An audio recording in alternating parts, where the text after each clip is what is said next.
Thanks, Isabel. And it's good to be able to share some thoughts on those words. And as Isabel said at the beginning of our service, today we're continuing to reflect on this wonderful blessing of having our identity linked to that of Jesus Christ. And today we're thinking about what that means in terms of our status.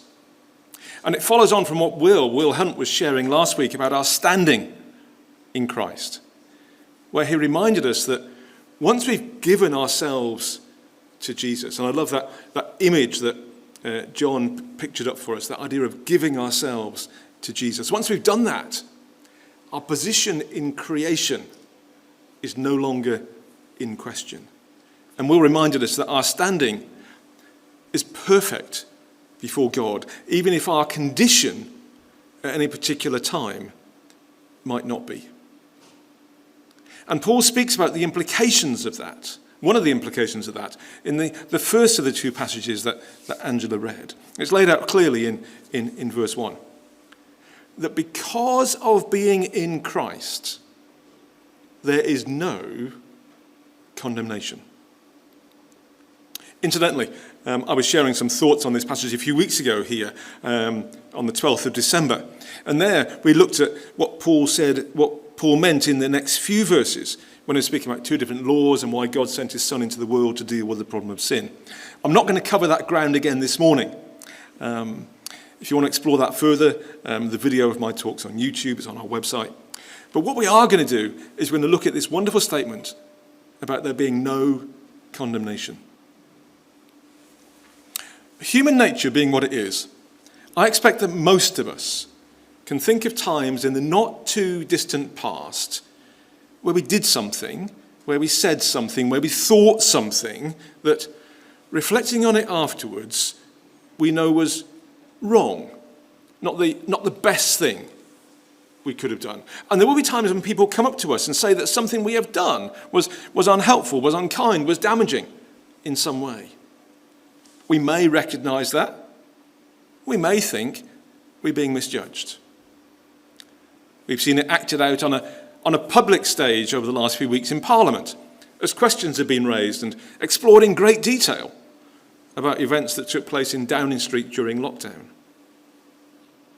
And these things happen in families, in work situations, in churches, in schools, and elsewhere. It's part of life, and something we need to engage with and respond to. And the way we raise these issues, the way we respond to them, can make a real difference as to how they are resolved. But sometimes these things that we do take on an extra level of significance. And we start to ask questions about whether people have broken the law. And we have a provision in our legal system for this to be determined, which can result in someone being found criminally guilty of something and sentenced to some sort of penalty. They've been condemned of a crime. There are consequences, maybe having to pay a fine, maybe spending time in prison. And even when that sentence has been carried out, the stigma associated with it can stay with us as we have that act and the associated judgment on our record forever. It can affect how people see us. It can impact opportunities for employment. That reminds me of a time when I was working in the IT industry, and a colleague and I were interviewing somebody who had applied for a job. And we'd spent, 40 minutes talking to him, and we said, that's all very good, but we just want to pick up on one of the details on your CV, because he'd listed his employment record, and there was a gap of 6 months. And we said, what was going on there? He said, well, my mother was very ill, and I took time off work to care for her. And we said, okay, and we carried on with the rest of the interview. Afterwards, we were speaking to somebody who happened to know him and said, did he talk about those 6 months? I said, well, yes. He said, and it's transpired that it's actually those 6 months he'd been in prison. And he chose not to say anything about it because he was concerned for what that would mean for his employment opportunities. These things can have real impact on life, on our family, on our friends, how people think of us.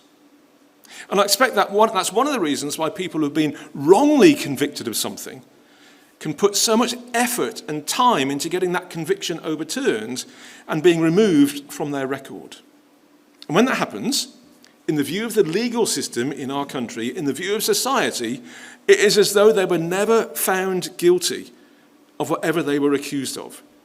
They are without condemnation. And having that confirmed within society must be really important and releasing. How much more in the sight of God?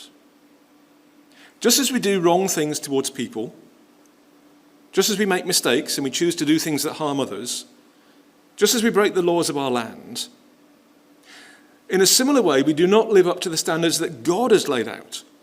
And this results in us being found guilty of sin, condemned before him. And Paul has been exploring this earlier in the book of Romans.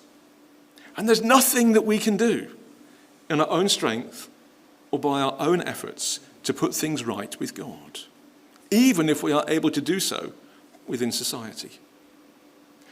But the wonderful thing that happens when we take on our identity in Christ is that God now sees us in exactly the same way as he sees his Son. Jesus never did anything wrong. And because of our identity in him, God now sees us in the same way. It is this that makes it possible for us to come into God's presence. It is this that makes it possible for us to have a relationship with him. Think for a moment about the relief you experience when something that has gone wrong between you and someone else is put right. Where you know that there is no longer a barrier between you, that awkwardness, that tension has gone. And how much more that must be true as we're able to stand before God without any fear of condemnation at all. Just think about that for a moment. It's a simple concept, but allow it to sink deep inside you and recognize and know that when God looks at you, there is no hint of condemnation at all because he sees you in his Son. You don't know the things I've done wrong and that make me ashamed. I don't know the things you have done unless we've chosen to share some of them with each other. And one of the reasons we don't share these things is that we don't want people to think less of us. But God knows every detail, even the things we don't want to admit to ourselves. But yet, because of our identity in Jesus, he still looks at us without a hint of condemnation. Sometimes we can find it difficult to forgive ourselves. Sometimes we can find it difficult to let things go. Sometimes we cannot understand why God would act as though we had not done those things that we are ashamed of. And at times like that, it's important to recognize again that our identity in Jesus allows us to know that we are not condemned. Rather, we are welcomed by God into his presence. And to quote John Shackleton, great phrase at the beginning of the service, there is no need for us to live our lives shrouded in shame. A wonderful phrase. This doesn't mean that we should simply carry on with the things we know are wrong as though God is going to give us a free pass for them. Paul speaks about this earlier in the letter as well. And, if a friend has forgiven us for something wrong we have done to them, then most of us would want to change our behavior so we don't hurt them again, as a recognition of their love for us and their grace towards us. How much more should we seek God's help to change how we live so that we become more and more like Jesus, whose identity we share? I expect there are some here this morning, in this building or on Zoom, who really need to hear the truth of these words of Paul. That for you, because of your faith in Jesus, you are not condemned. You need not feel condemned. Allow that to sink in, to bless, and to bring freedom and release from whatever is keeping you down.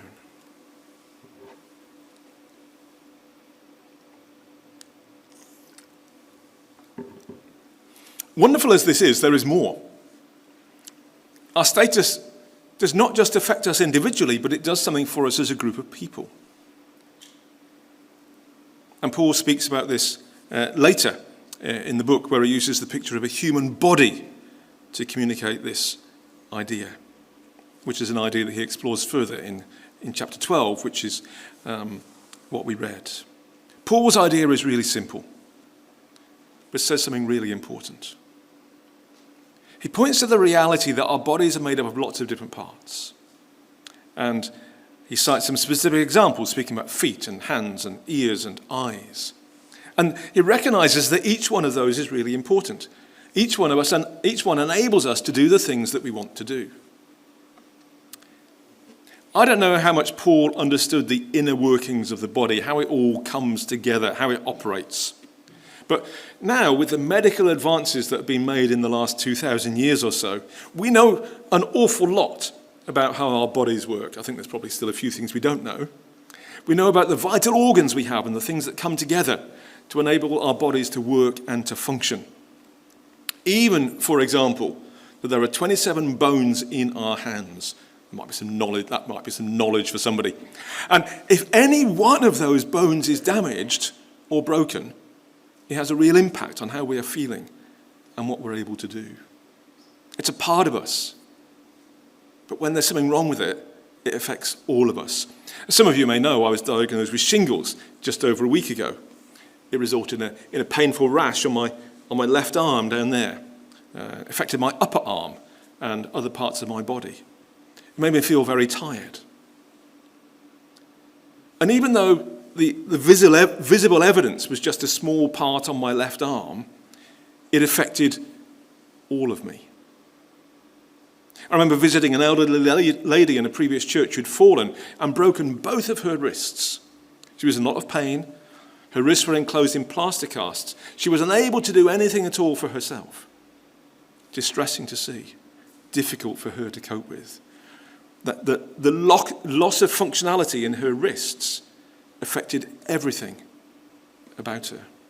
I remember a time when my mother, must be about 12 years ago, had a serious sodium deficiency in her body.